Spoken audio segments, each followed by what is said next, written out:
Wagwan to Baliman, Big Buns. What's up, y'all? This EddieAmbition and Captain Snacks. Say what's up, Captain Snacks. What's up with y'all? Yes, sir. We back with another episode of Transparency. Today, we're going to go chat with Codeine Martin. Codeine is in Montgomery County. You about to go holler at him. It's not too far of a drive, probably about 30 minutes. He's going to tell us about his story with boarding schools and wilderness camps. Now, a lot of y'all probably haven't heard of this, just like me. You know, growing up in PG, of course, we know about incarceration. We hear, you're probably familiar with that. But he was talking to me one time and he told me, my story's probably not like my situation's probably not like the worst you can go through. But I was like, man, it's interesting because I've never heard of these wilderness camps. Y'all gotta hear him explain this. It's not just the fact it's a camp or a school. Y'all gotta hear how these things are really run, how the kids are treated, the fact that parents sign away their guardian rights. Like if y'all ever watch, Young Bird was talking about his parents sent him with some Samoans one time, and his parents signed off his rights. That's like real. Like it's stuff that, man, y'all gotta hear the story, man. Make sure y'all stay tuned. This is Transparency, the second episode, and we about to be litty.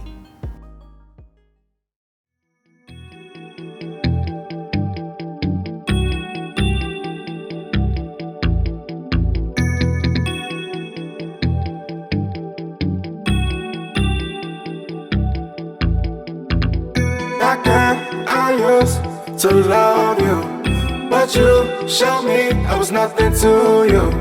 My heart, my trust, all came to you, and you want every time. There's no change in your heart. So fun about breaking hearts. You think it's a game? Well, I'm left in pain.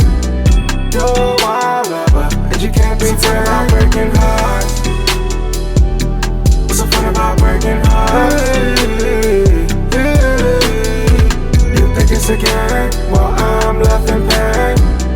You're a wild lover, and you can't be tamed. Should've said you want polygamy. Now sold me your dreams of monogamy. Then I'd have fell a little bit. Been a while. How are you, man? I'm good. How are you? I'm ready to do this. That's good, man. Let's get started. All right, let's go.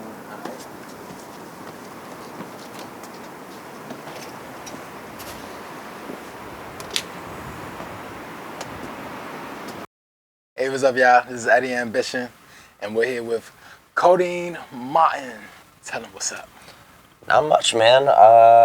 Just been working on music a lot of side projects, a lot coming out soon. But I don't know what's been up with you. It's been a while. Yeah, just working. That's what I like to do. Work. Getting ready to come up on my next birthday on Sunday. God damn. Wait, Sunday. Like oh tomorrow. Shit! It's my dog's birthday today, bro. Oh yeah. Yeah. God, I just realized that. Which one?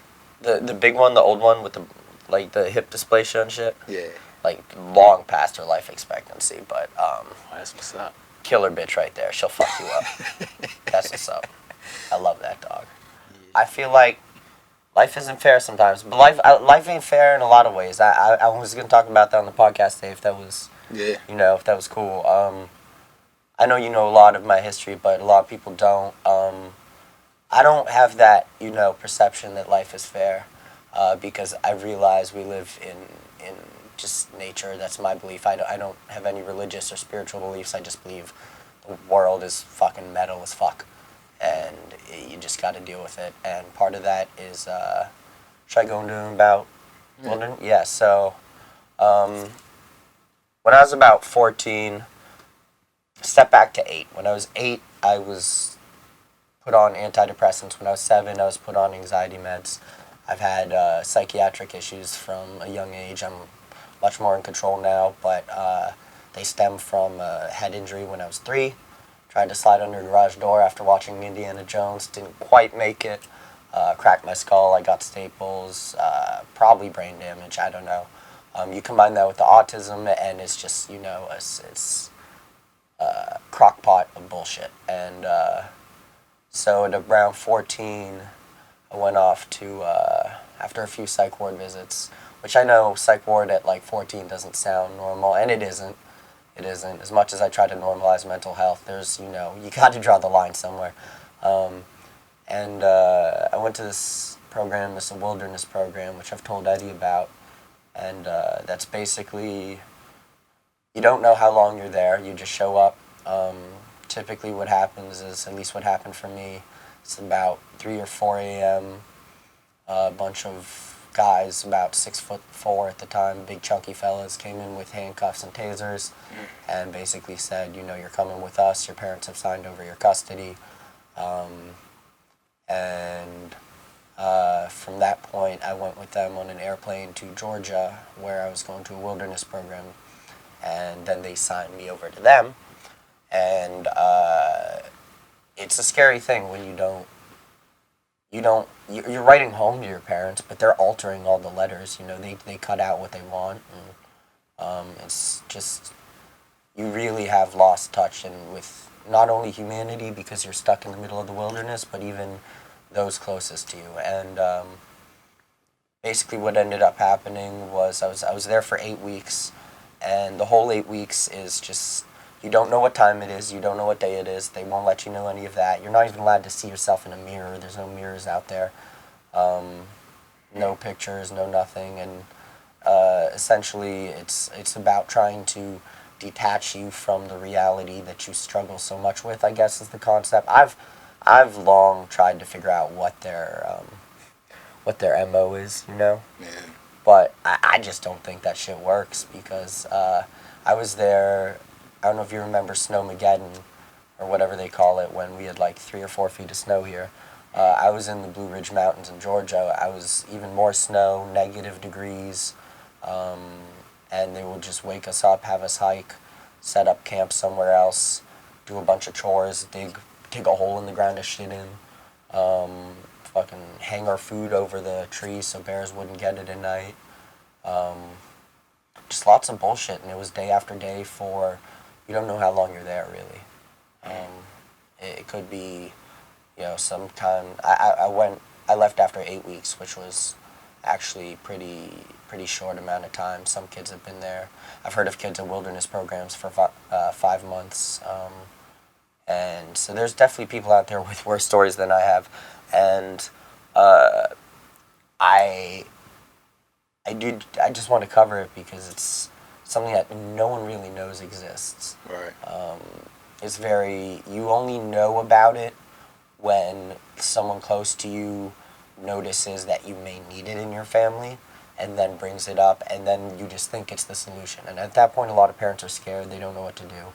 I was very suicidal. I've learned to deal with it. I've come to the commitment. I'm sticking around at least till my parents are gone, right?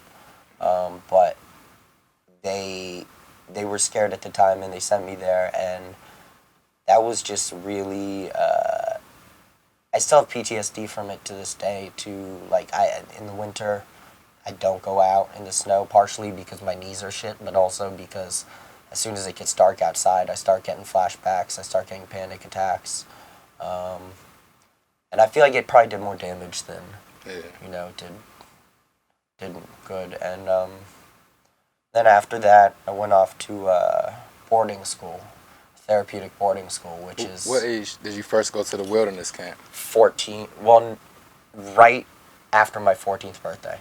And then I was there for 8 weeks, and then basically the last 3 days of wilderness, your parents come out, or a parent comes out and spends it with you in a transition program. They do that because a lot of these kids, including me afterwards, 99% of them, you don't go home. You go to like halfway houses, you go to therapeutic boarding schools, anything of the sort. And really they do it at the end because that's when the parents realize, like, holy shit, I just put my kid through this, and I have to go through it for like 2 to 3 days. And I remember my dad was miserable. He's an exercising fiend, and he was just jogging in place, you know, trying to warm up.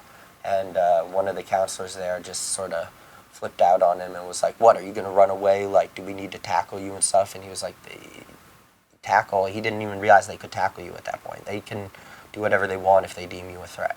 To your dad? And to anyone there, because they've signed waivers.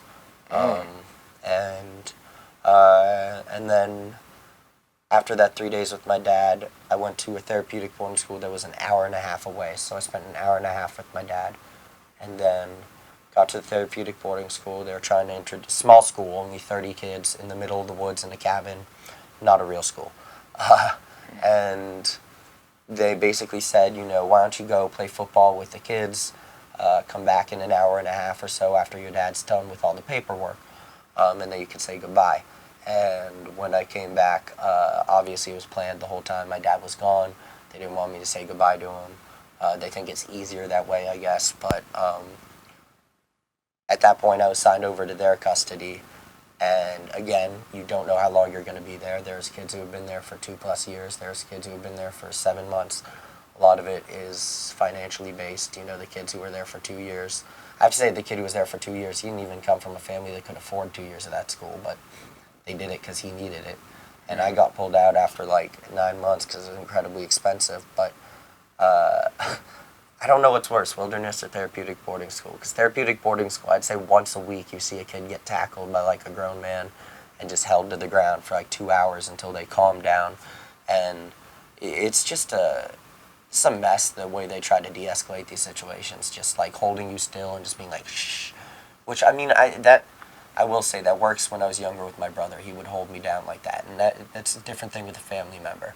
But when you're signed over, that's not a real family member. That's just someone who's like, I took a class on restraining people, so I'm going to hold you down and make sure that you don't, you know, become a threat to others. When in reality, they were never a threat to the other students. They were only ever a threat to what they saw as their captors or whatever, you know, which are the people holding them there against their will. And you don't have any will under the age of 18. And they have programs like this, you know, even wilderness for people over the age of 18. And the stories I've heard there is basically you go into the wilderness on your own cognizance. You're choosing to go because you want help. But then when you choose and say you want to leave, they basically say, okay, we're going to need your backpack though, but you can hike out. You don't know the way out. You're just stuck there. And it's a violation of rights, ultimately, from...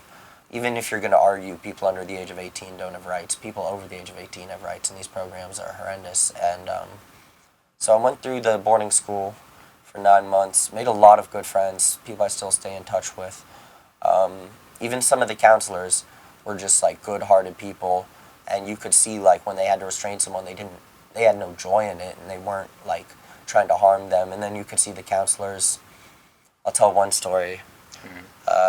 One of my friends, Calvin, not gonna say his last name, spit on a female counselor there, and he was down in sort of like the couch area, and then here is the dining area, then here's a spiral staircase, and here's a classroom up here. The teacher from the classroom up there saw it happen, ran down the spiral staircase in about 2 to 3 steps, jumped over the lunch tables, over the sofa, and I can't remember if it was a clothesline or like, it was just the most vicious tackle I'd ever seen, and held him down. He's like, you just assaulted her. And he made a good point. My friend Calvin, who's, you know, his dad's a lawyer. He's articulate as shit. And he pointed out, he was like, you guys assault us all the time. I've seen people get restrained who weren't even threats yet. You just deem them threats. Like, why is this a one-way street? And they ended up, you know, holding him there for a while. I think it was like the longest restraints I've seen. He was on the ground for like 6 hours.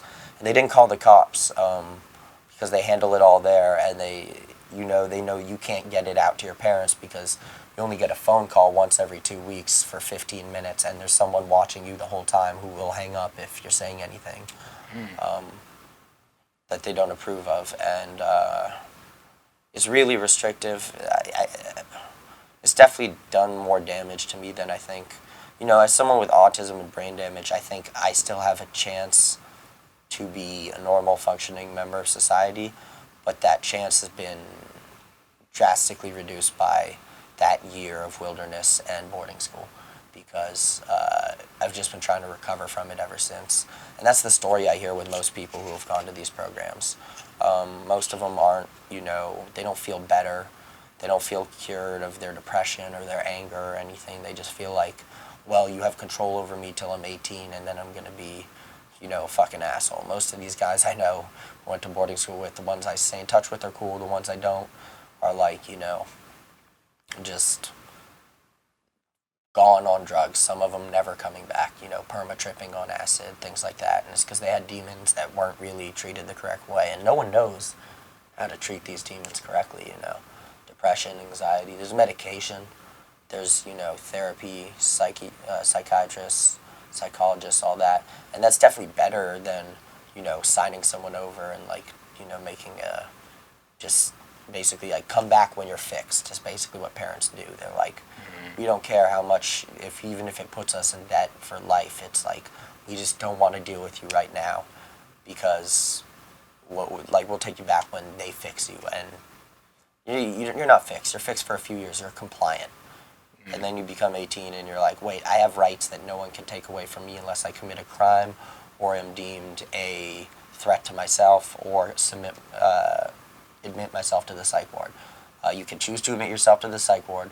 Looking crazy in front of the police, not really controllable, but usually only happens to homeless people. Most of us can just, like, chill out wherever we are, or, you know, just not be in the presence of police. But police just pull that move all the time on the homeless. And I see it when I've been to the psych ward, I've seen that, you know, anytime you go to the psych ward, half the people in there are homeless. And half of those people aren't even in need of the psych ward. They just know if they go into the hospital for a condition, they might be there for a day. If they go into the psych ward, they're there for a week.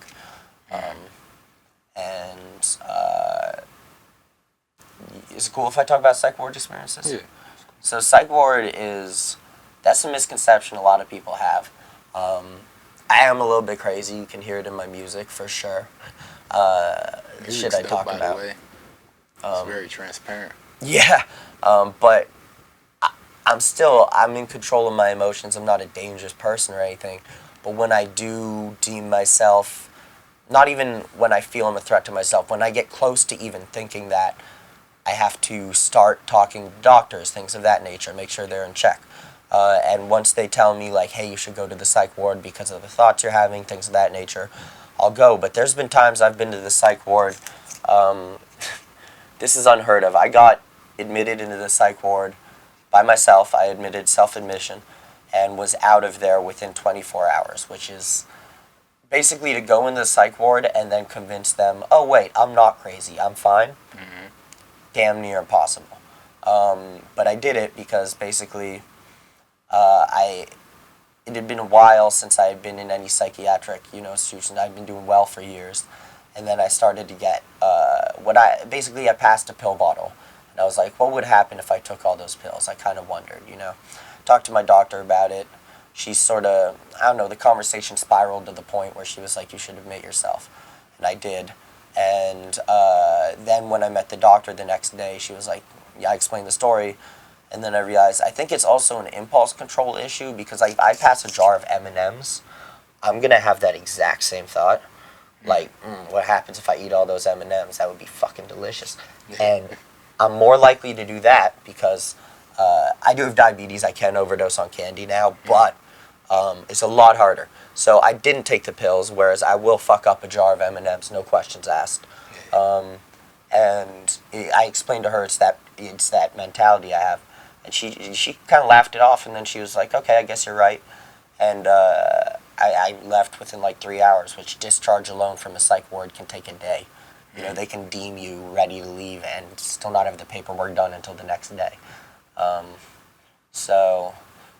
Doctors, here's an unknown fact, only work 5 days a week in the psych ward. So Saturday and Sunday is just like, hey, waste time in this locked facility where there's one TV that people are like, you know, fighting over, and there's some puzzles missing pieces, which, by the way, if you want to make a crazy person any crazier, take pieces out of a puzzle. That'll fuck them up. And why is that? Oh, they go crazy trying to solve that shit. They get done, and then they're just fucking, there's not enough pieces to finish that shit. So that happened twice in there, and both times both times they flipped out, but one time the woman got the booty juice, which is, for those of you who don't know the booty juice, that is where they tackle you, put a syringe. They don't always do it in your butt, but it has to go in the fat, so it's easier there, or muscle, I don't know. But it's an injection that'll put you out for 8 to 12 hours. And then you wake up the next day. It's actually kind of cool because you've spent less time, you're not awake for your entire time in the psych ward, but it adds time to your stay there, of course. So it's a trade-off if you just need a little break. I'm not gonna lie. When I was in the psychiatric unit for kids when I was younger, I did one time. There's this kid in there, just pissed me the fuck off. He was in there because he like tried to stab his parents, and I had no respect for that. And the kid was a dick himself. I could easily beat the shit out of him. He was like 11. I was like 13. This is right before boarding school in Wilderness. Yeah. And they have a room where everything, it's like a padded wall room, but it's like gym equipment almost. It's a very mediocre facility, but it worked. But I got to the point where I'd actually, they had a punching bag on the thing, and even at 13, they thought I punched it down. What I'd really done was speared it, and it took it off the wall. And they were like, they thought I was going to be like a major threat. And I don't know how you can deem a 13-year-old a threat enough that you have to give them an injection to put them to sleep for 12 hours, but I have gotten it. And it is peaceful. Because you don't even, like, I don't remember dreaming. I might have dreamt. All I know is that when I woke up, it's just like a fresh restart. So, and it's known, there are people in psychiatric units who will just do it on purpose. Who will just like, they're like, oh, I'm stuck here, I might as well just, like if you're in a state psychiatric unit, your stay is probably on average a year. You might as well fuck around and get some injections, some forced injections, because there's nothing to do in there. There's, as far as, you know, you can tell I'm very hooked on like tobacco, and I have my med card, so weed. And those are my two vices. If I didn't have that and I was in the psychiatric unit right now, of course I'd be going for like, yeah, you know, pop me up on them Xanax, give me some fucking, you know, injections and shit. And then they're more than happy to do that in the psych ward. They'll give you Xanax like it's nothing. Because they're checking on you every 15 minutes to make sure you're not dying. And they check your vitals every, like, 2 hours. They come in the middle of your sleep, check your vitals. And they'll keep you piped up as quiet as you can be, and then they just hope that you stay on those medications when you leave. They don't care about over-medicating people, which to a degree I'm less worried about over-medication than I am the street drugs I've fucked with, but yeah, that's all in the past, you know. Now it's just only my prescribed medication, my weed card, and my tobacco. I don't even drink, can't handle that. I can say the addiction part definitely stemmed from running from Wilderness in my mind and running from boarding school. And so I've had days where, if it's cool to talk about this, the Bender days, I spent about 9 months staying up for 4 days at a time, going to sleep for 18 hours, waking up, doing it again, just writing and freestyling and working on comedy. Even though I wasn't performing comedy at the time, I had done comedy for years, and I actually ditched it because of the addiction. I just wanted to stay home and write. And I got, you know, a few albums out of it, and I'm excited to release them for y'all. I think they're fucking magnificent, but at the cost of mental health I didn't even have to lose. You know, I had no mental health points to spare. So I'm recovering and everything like that, and not recovering. I hate the recovering drug addict thing. It's like you're either using or you're not. You're not recovering from it. It's not like an injury. It's like once you stop, you get through the detox, you're done with it. Just don't fuck up again. I'm talking more about the recovery of mental health, and just when you stay up 4 days at a time for 9 months, you know, I have plenty of health problems from that. I have heart problems. I have 4 days from now, I'm going to the heart doctor, doing a whole bunch of tests and stuff they have scheduled for me, just because I have an enlarged aorta from the amount of blow I was doing, mixing K with it. 2 drugs you should never mix, never Calvin Klein if you know what that is. that can kill people instantly. I don't know how I survived 9 months of doing it all day, every day for 4 days, and just from the moment I woke up to the moment I went to bed. I got a hole in my nose, 2 centimeter hole in my septum. Got to get that fixed. And, you got to question if, I don't know where my life would be if I never got sent to I don't know if I'd even be alive, to be honest, but if I were, would I be this challenged and have this many afflictions? I don't know, just health afflictions alone. I haven't even covered all the health afflictions. I just went over the nose and the heart, and there's way more damage I've done than that. Ultimately, I just wanted to be, transparent today and try and let people see a side of the world that they don't know exists. No one knows about wilderness programs, as I said, until they need them. And then they're all convinced they work until a few years later they realize, oh shit, this didn't do anything. People know Earl Sweatshirt went to his, some American Samoa camp or whatever, and that's way worse what he went through. They do corporal punishment. What's corporal punishment? So capital punishment being death, corporal punishment being physical, they can hit you, they can do whatever they want. So not just the tackle to restrain where they have to deem you a threat, but if you're not complying with orders there, they can literally just boom, one to the chest. He went through some really tough shit. So I'd love to talk to him one day, but that's the dream for sure. I just want to get it out there that, there are things that people aren't really aware of, that, as I said in the beginning of this, life isn't fair. It's very, in my opinion, and you don't have to believe this, you can have a spiritual belief, you can have religious beliefs, but I think it is indisputable that we don't live in a fair world. And to think that it was ever fair and became unfair, it's not really, it's probably getting more and more fair every generation, but it's nature, nature's fucking wild.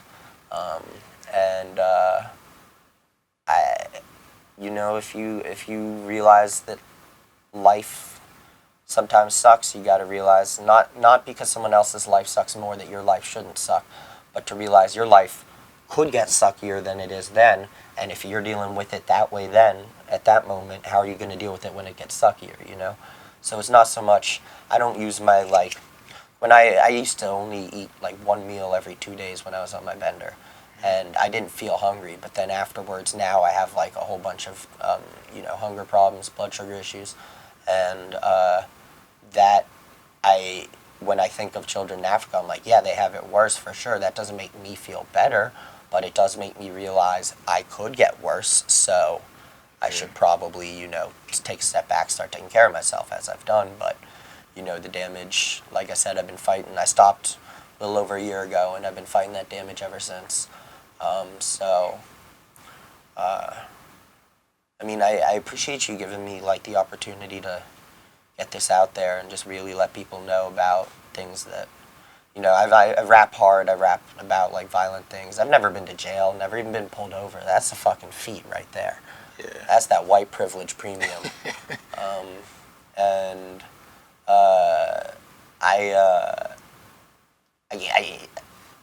Ultimately what people are going to get mad about in rap, but I think Billie Eilish said a good point the other day when she said she doesn't believe rappers when they're talking about, oh, fucking all these bitches, got all this money. Most of these rappers, it's temporary money, it's loaned, it's not, it's rap is a facade. If you don't realize it, the music industry was killed long ago by streaming services, and it's been becoming faker and faker every day since. So I see no problem being fake about that, especially when I can rap about it better, I feel like. I feel like if I could take the same subject matter that some, Riff Raff is rapping about, and be I don't even know the story with Riff Raff, whether he's actually about that shit or whether he's just making it up like I am.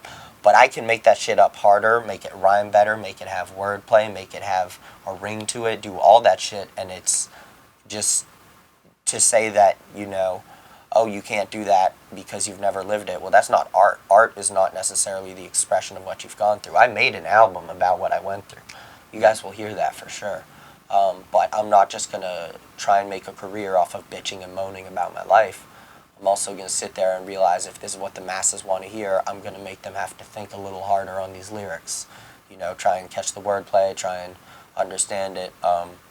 Try and bridge the gap between super lyrical rap and, you know, rapping about trap and, you know, just gangbanging and shit. Most of these gangbanger rappers are not gangbangers. I mean, some do stupid ass shit to try and get the, like, who's that Pop Smoke or whatever, who just like stole a Rolls Royce with a tracking device in it and got caught on the other side of the country with it. And that he did that 100% for the publicity. Because if you realize you had never heard of this motherfucker before, he did that. It showed up in all the pages. Boom! Now he's everywhere. People are like, "Oh, his mixtape is coming out." I don't think he has an album. I think he only has mixtapes because that's the stage he was at, and he just realized if he pulls some fuck shit, he could get some credibility. Ultimately, if you value fuck shit and criminal activity as like, you can like the rhymes and you can, but for example, I rap about cooking crack. That is meant to be listened to while you do anything except cook crack. Like, you can rap about this stuff without being like, oh yeah, I don't condone murder, I don't condone rape, I don't condone theft, I don't condone drug dealing. Well, drug dealing, people should get their drugs however they need it, but that's a different thing. I think it should be government clinics and all that. But all that aside, I do think that, like, you know, there's lines to this stuff. There's ethics and morals, and those ethics and morals don't have to align with those in the art form of rap, because the art form of rap is ever changing. And even if we were to change it now to please the masses, it would change back. You know, rap is about challenging the zeitgeist for the most part. A lot of artists who do that well, Eminem will, for example, what Eminem does that I like a lot, he'll talk a lot about murder, and people will be like, haha, I like this song, this is cool. And then he'll say something in one of his new songs about, like, rape. People will be like, no, crossed a line. Do you honestly think rape is worse than murder? Because there's sentencing guidelines, and murder is a higher sentence than rape for a reason. Worst comes to worst, if you're a rape victim, people are going to hate me for saying this, but worst comes to worst, if you're a rape victim and you can't live with it, you can kill yourself. If you've been killed, you have no options. You are just dead. Yeah. That's just the way it is. It's the most definitive, finite crime there is.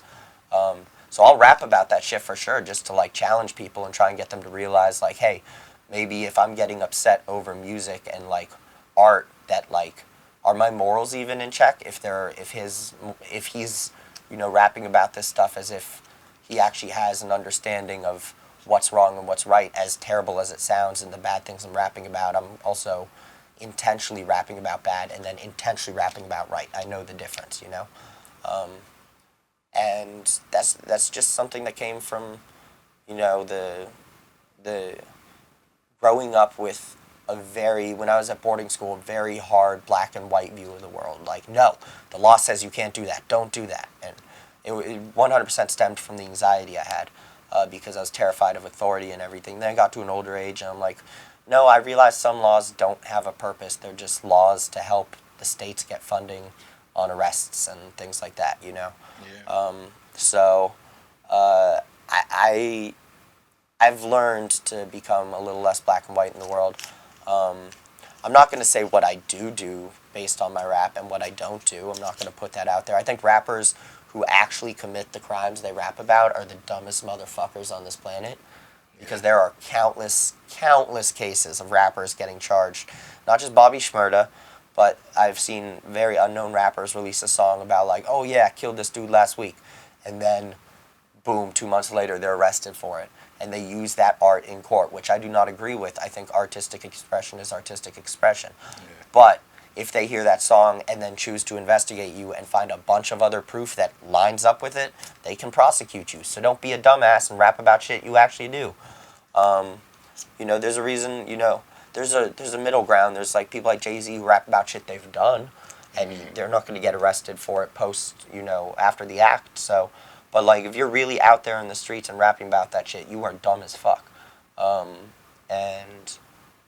People need to realize most of these rappers, for that reason, are not in the streets, and they don't have bitches. They don't have money. They're just putting up a facade, and that's that's what the rap game is, and that's why I feel like I can probably do it pretty well, is my lyrical ability. And you know, I wrote poetry at Wilderness, of course. I have songs that I've rewritten from the poems at Wilderness, but I at the end of the day, man, I just want to be transparent with you and like let you know, because I've gone into some detail with this stuff before, but we've never really sat down and explained, you know, all the bullshit that happens. So I appreciate this, man. I really do.